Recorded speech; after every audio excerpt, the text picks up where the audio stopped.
I, Tonya is directed by Craig Giuseppe and stars Margot Robbie as the famous ice skater and figure skater Tonya Harding, who went through quite a controversial period to say the least in the late 90s. This is her story, the people involved, and how one of the most famous skaters actually ended up becoming one of the biggest controversies of the entire sport. The story for I, Tonya is actually pretty insane. I mean, the fact that this woman who started out very young as a figure skater, who then went on to win all these different championships, and she was one of the best in the country, you find out she's one of the best in the world, goes down and ultimately ends up, because of the people she was connected with and the people she had relations with, ended up taking her down such a dark path which led her into the firing lines of the media, and this completely ended up, what you find out, destroying her career. And this is a very different story. This isn't like a true story that isn't necessarily got a happy ending at the end, really. And that is something that is quite different from most true story films a lot of the time, which I definitely appreciated. It was something different, and that's what this movie was. It was fresh, and it was definitely enjoyable because it had that fresh edge to it. I'm going to go out and say it by saying that this is probably Margot Robbie's best performance. Margot Robbie has never done a role like this. I think Margot Robbie is an absolutely phenomenal actress. I really love everything she does. I feel her roles in films such as Wolf of Wall Street, and also, you know, I found her rather enjoyable as Harley Quinn in Suicide Squad. But seeing her in I, Tonya, she plays completely against type in a way, which isn't a phrase I like using when discussing an actress like Margot Robbie, who has proven herself to be incredibly diverse.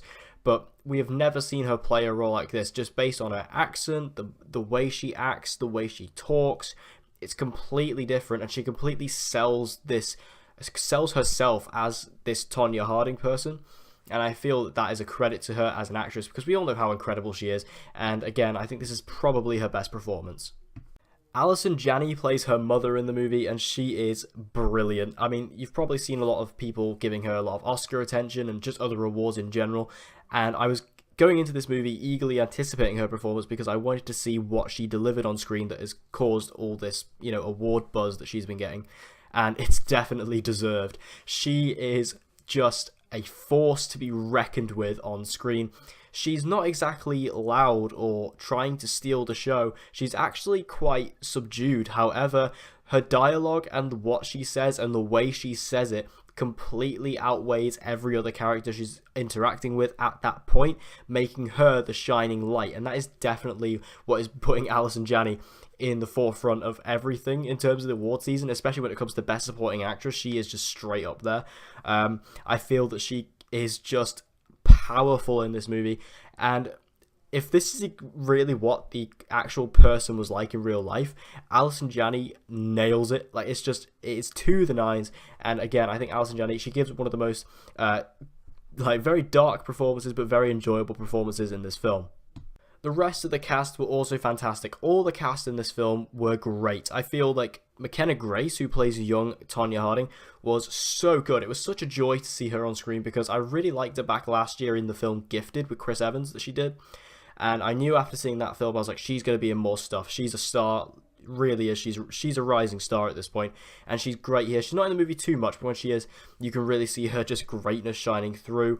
Also, Sebastian Stan plays Tonya Harding's husband. He was pretty great in this movie. I haven't really seen Sebastian Stan play a role like this either, so that was really nice and refreshing. And the wild card completely has to go to Bobby Cannavale. I am so shocked because I've never particularly liked this guy, not because I have anything particularly against him, he's just never really impressed me in a movie before. But in this, he is so funny. He's not in it that much, and he's never actually in it physically, you know what I mean, if you've seen the film. But some of his lines are just brilliant, and the way, because he plays this kind of idealistic journalist, and some of the ways, just the way he says things and presents information to the audience is hilarious, and his kind of commentary on the whole thing is very, very funny, because this movie is narrated quite heavily. There's a lot of narration from all the different characters, and him being one of them. And the way that he narrates certain scenes, he does it from a journalistic, sarcastic point of view, and it's just brilliant, and I absolutely loved all of his lines. He's probably the funniest character in this film. Also, all the skating scenes in this movie were really in depth, which I wasn't really expecting, because this film obviously does revolve around ice skating and figure skating. That is the overall context behind this whole thing. And it was quite in depth, the way you get to see some of these moves executed and the way that they are planned and the way they go through with it. And that was really interesting. As someone who doesn't really do a lot of ice skating, I've only done it a couple of times, mainly because I'm awful at it. But it was really cool to see. I'm pretty sure Margot Robbie does all of it in this film. I'm pretty sure that is completely all her. And that is, again, credit to her, because ice skating is not easy. And, obviously, I'm sure if you do it under a long amount of time and you do it with a lot of practice, you will obviously get better at it. But, as someone who isn't very good at it, I can say it's not an easy thing just to pick up. So the fact that Margot Robbie did commit all this time to pick up this skill is admirable, and it shows throughout the entire film when we just see her doing all these different moves, executed them perfectly.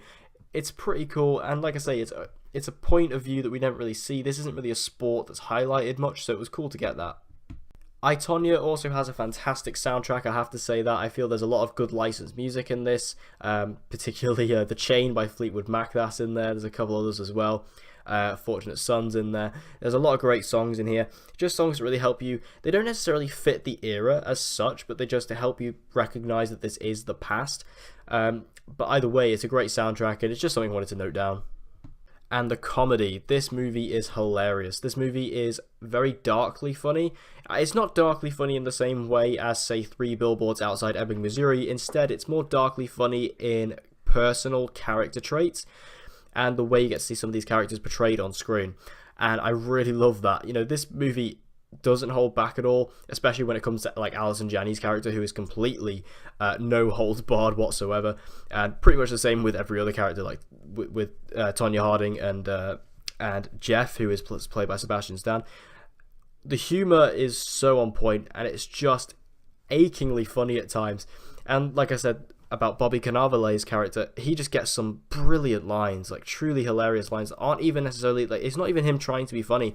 It's just him making light of a certain situation, but it's so real that it just works. It plays off so well. And there's also a character in the movie who is a friend of Sebastian Stan's, who is kind of, in a more typical sort of film, would be the comic relief. He is really great in this as well, really funny stuff.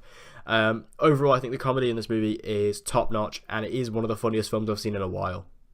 Overall, I think I, Tonya is a truly fantastic film, and I hope this does get Oscar attention. I'm pretty sure it is at the moment. It is getting quite a lot of attention, and I'm glad it is, because this film deserves it, especially in the actor and actresses department. I think Allison Janney definitely deserves nominations for the Best Supporting Actress there, and I think Margot Robbie does deserve for Best Leading Actress for this film as well, because this is probably her best performance. Like I said, the commitment she gave here and the way she was able to play a character completely different to what we've seen before is definitely impressive. And I think all the skating was really well done. It was cool, it was interesting. All the supporting cast were absolutely phenomenal, like Allison Janney, Mckenna Grace, Bobby Cannavale. And like I said, the comedy is just so brilliant. It just really brings up this movie a few notches. If you have a really genuinely funny movie that is able to almost make fun of the situation it's actually replicating, that's going to get you a few good points. And in the end, I think I, Tonya is definitely deserving of all the Oscar buzz and award buzz it's getting right now. So did you guys see I, Tonya? If you did, tell me in the comment section below what you thought of it, what you liked, what you didn't. Let's get a conversation going about this movie in the comment section down below. And as always, guys, please be respectful. And subscribe to The British Critic for more movie reviews and movie-related videos.